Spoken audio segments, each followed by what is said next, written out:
Start करना है chapter number 15 inheritance. ठीक है, इनहेरिटेंस में सबसे पहले हम देखेंगे इंट्रोडक्शन टू जेनेटिक्स। अब देखें जितने भी लिविंग ऑर्गेनिजम्स होते हैं, ठीक है, उनके अंदर डिफरेंट कैरेक्टर्स पाए जाते हैं, कैरेक्टरिस्टिक्स पाई जाती हैं। वो कैरेक्टरिस्टिक्स स्ट्रक्चरल भी हो सकती हैं, बिहेवियरल भी होती हैं कैरेक्टर। और इसके अलावा ऑर्गेनिजम्स के अंदर एक खसूसियत ये भी होती है कि वो अपने जो कैरेक्टर हैं वो अपने अगली ऑफस्प्रिंग्स को, नेक्स्ट जनरेशन को क्या करते हैं, पास करते हैं। ठीक है, पास कर सकते हैं, ये उनके अंदर एबिलिटी होती है। और कोई भी जो ऑर्गेनिज्म है वो अपनी खसूसियात की बिना पर ही पहचाना जाता है। अगर कोई भी लिविंग ऑर्गेनिज्म है, कोई उसको अगर पहचाना जाए या उसकी पहचान करते हैं, जब क्लासिफिकेशन होती है तो उनके करैक्टर की बेस पे उनको क्या किया जाता है, रिकॉग्नाइज किया जाता है। ठीक है, इसी तरह क्या होता है कि करैक्टर्स होते हैं भी वो पेरेंट से ऑफस्प्रिंग में पास होते हैं। और फिर क्या होता है कि पेरेंट जो आगे नेक्स्ट ऑफस्प्रिंग होते हैं उनमें दोनों पेरेंट्स के करैक्टर आते हैं, मेल के भी और फीमेल के भी। ठीक है, कुछ जो ऑफस्प्रिंग्स होते हैं उनके अंदर दोनों के पूरे मुकम्मल करैक्टर कम्प्लीटली ट्रांसफर नहीं होते, कुछ के अंदर मेल के कुछ करैक्टर जाते हैं। ठीक है, पेरेंट में से दोनों में से कुछ के अंदर माँ के करैक्टर जा रहे हैं, कुछ के अंदर जो होते हैं उसके फादर के करैक्टर जो होते हैं वो पास करते हैं। तो हम ये नहीं कह सकते कि ओवरऑल सारे जो करैक्टर हैं उनके अंदर आ जाते हैं। तो पेरेंट्स के जो करैक्टर होते हैं वो ऑफस्प्रिंग के अंदर पास होते हैं। ठीक है, तो हम कह सकते हैं कि दोनों पेरेंट्स के जरूरी नहीं है कि करैक्टर सारे के सारे पास हों। कुछ जो करैक्टर होते हैं वो मदर के जाते हैं, कुछ जो होते हैं वो फादर के जाते हैं, और दोनों के कम्प्लीटली जो करैक्टर हैं वो नेक्स्ट जनरेशन में पास नहीं होते। ठीक है, तो इसी तरह कहते हैं कि कुछ जो करैक्टर हैं वो उनके अंदर नए आ जाते हैं। अब जरूरी नहीं है कि सारे करैक्टर उनके अंदर पेरेंट्स वाले ही हों। तो इसलिए आगे जब जनरेशन आती हैं, ऑफस्प्रिंग्स आते हैं, तो उनकी जो होती हैं अशकाल जो होती हैं वो मुख्तलिफ होती हैं। ठीक है, इसी तरह उनके जो आई के कलर्स होते हैं, हेयर का साइज होता है, उनकी जो हाइट होती है, इन सब के अंदर क्या आ जाता है, डिफरेंस आ जाता है।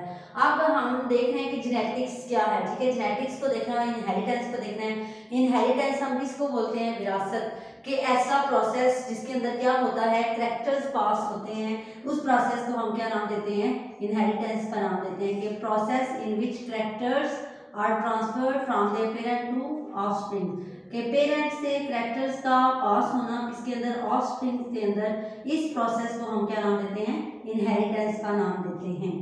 अब उसके बाद अगर हम देखें जेनेटिक्स को, तो जेनेटिक्स क्या है, ब्रांच है बायोलॉजी की, ऐसी बायोलॉजी की ब्रांच जिसके अंदर स्टडी किया जाता है, किसको, इनहेरिटेंस को स्टडी किया जाता है। उस ब्रांच को क्या नाम दिया जाता है, क्या कहते हैं, जेनेटिक्स कहते हैं। ठीक है, तो हम कहते हैं कि इनहेरिटेंस क्या है, ऐसा प्रोसेस जिसके अंदर क्या होता है, करैक्टर्स का ट्रांसफर होता है from parents to their offsprings, के नेक्स्ट जनरेशन में करैक्टर का ट्रांसफर होना, उस अमल को हम नाम देते हैं इनहेरिटेंस का। ठीक है, और जेनेटिक्स क्या है, बायोलॉजी की ऐसी ब्रांच जिसके अंदर हम इनहेरिटेंस को स्टडी करते हैं कि करैक्टर कैसे पास होते हैं, उस ब्रांच को क्या नाम देते हैं, जेनेटिक्स का नाम देते हैं। ठीक है, अब कहते हैं कि पहले जो इनहेरिटेंस की जो थी नॉलेज था, ठीक है, उसको इमेजिनरी माना जाता था कि करैक्टर ऑफस्प्रिंग के अंदर पास हुए हैं, कुछ जो होते हैं वो अपने पेरेंट की तरह के बच्चे होते हैं, डिफरेंट होते हैं, और ये सारी चीज़ें इमेजिनरी थी। ठीक है, लेकिन लेटर ऑन क्या हुआ कि साइंटिस्ट ने इनको एक्सप्लेन किया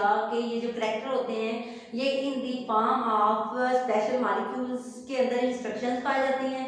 वो इंस्ट्रक्शंस आगे जाके क्या करते हैं, करैक्टर नेक्स्ट जनरेशन में शो करते हैं। तो बॉडी के जो सेल्स होते हैं उनके अंदर जो होते हैं स्पेशल जो है इंस्ट्रक्शन के लिए मॉलिक्यूल पाए जाते हैं, और वो मॉलिक्यूल कौन से होते हैं, डीएनए का मॉलिक्यूल होता है। ठीक है, डीएनए के मॉलिक्यूल के अंदर वो इंस्ट्रक्शन पाई जाती हैं, उन इंस्ट्रक्शंस के मुताबिक क्या होता है, प्रोटीन्स बनती हैं, और वो प्रोटीन्स आगे जाके क्या करती हैं, नेक्स्ट जनरेशन में वो करैक्टर जो अगला होता है उसको क्या करती हैं, शो करती हैं। ठीक है, तो इस तरह से क्या होता है कि फिर हम कह सकते हैं कि जो है इनहेरिटेंस जो है वो किस तरह से नेक्स्ट जनरेशन में पास हो रही है कि डीएनए का मॉलिक्यूल, उसके अंदर इंस्ट्रक्शंस होती हैं, वो इंस्ट्रक्शन जो है वो in the form of protein आती हैं, और वो प्रोटीन आगे जाके क्या करती है, उसका करैक्टर शो करती है। ठीक है, अब ये डीएनए और ये सारा जो हमने इनहेरिटेंस का पढ़ा, इसको पढ़ने के लिए जो इनहेरिटेंस का यूनिट होता है वो होता है जीन। ठीक है, तो हमने नेक्स्ट जो देखना है वो क्या है, जीन्स एंड क्रोमोसोम्स।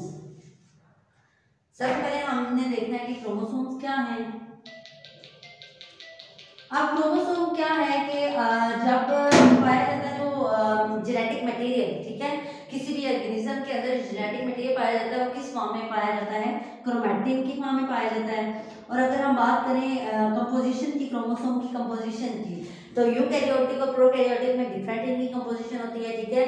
अब यूकैरियोट्स कौन से हैं? जिनके अंदर ट्रू न्यूक्लियस पाया जाता है, और प्रोकैरियोट्स क्या है? जिनके अंदर ट्रू न्यूक्लियस पाया नहीं जाता, ठीक है। तो यूकैरियोट के भी जो क्रोमोसोम्स होते हैं उसकी कंपोजिशन अगर हम देखें तो वो किससे मिलकर बना होता है? क्रोमोसोम और यूकैरियोट जो होता है वो बना होता है मिलकर DNA and protein, special protein पाई जाती है उसके अंदर, जिसको नाम दिया जाता है हिस्टोन प्रोटीन का, ठीक है। यूकैरियोटिक के जो क्रोमोसोम्स होते हैं वो किससे मिलकर बने होते हैं? डीएनए और स्पेशल प्रोटीन, जिसको क्या नाम दिया जाता है?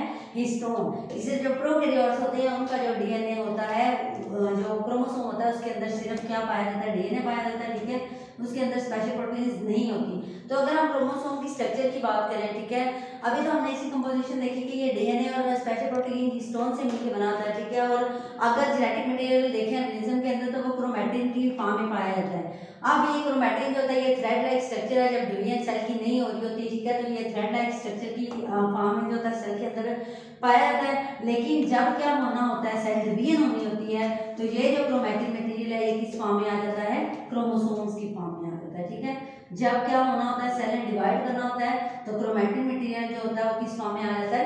क्रोमोसोम्स की फॉर्म में आ जाता है। और क्रोमोसोम क्या है? क्रोमोसोम्स क्या होते हैं? रॉड शेप स्ट्रक्चर्स होती हैं, ठीक है। अब ये जो रॉड शेप स्ट्रक्चर्स हैं, इस एक क्रोमोसोम के दो आइडेंटिकल हाफ्स होते हैं जिनको नाम दिया जाता है क्रोमैटिड्स का। क्या नाम दिया जाता है? क्रोमैटिड्स। क्रोमैटिड्स का नाम दिया जाता है, ठीक है। अब ये जो क्रोमैटिड्स हैं ये जो होते हैं दोनों, ये एक पॉइंट, स्पेशल पॉइंट होता है जहां से ये अटैच होते हैं, जिसको नाम देते हैं सेंट्रोमियर का। तो अभी हमने बात की कि क्रोमोसोम जो होते हैं उसके दो आइडेंटिकल हाफ्स हैं, और क्रोमोसोम की स्ट्रक्चर की अगर हम बात करें तो किस तरह का होता है?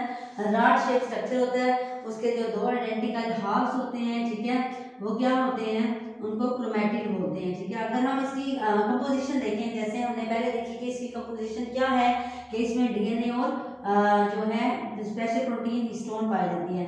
तो अगर हम इसी की स्ट्रक्चर देखें तो जो डीएनए है वो रैप हुआ होता है, स्पेशल ये जो प्रोटीन्स हैं इनके ऊपर इस तरह से, जैसे किसी धागे में बीड्स परोए होते हैं, इस तरह से जो हिस्टोन प्रोटीन है उनके ऊपर जो डीएनए का मॉलिक्यूल है वो क्या हुआ होता है? रैप हुआ होता है, ठीक है। तो इस तरह से ये बनाता है किसकी? क्रोमोसोम की स्ट्रक्चर। तो ये हमने बात की, तो ये क्या है? क्रोमैटिड्स हैं क्रोमोसोम्स के, और जिस पॉइंट पे ये अटैच है इसको हम क्या नाम देते हैं? सेंट्रोमियर का। तो ये था हमारा इंट्रोडक्शन के जेनेटिक्स क्या है, इनहेरिटेंस क्या है और क्रोमोसोम की स्ट्रक्चर क्या है।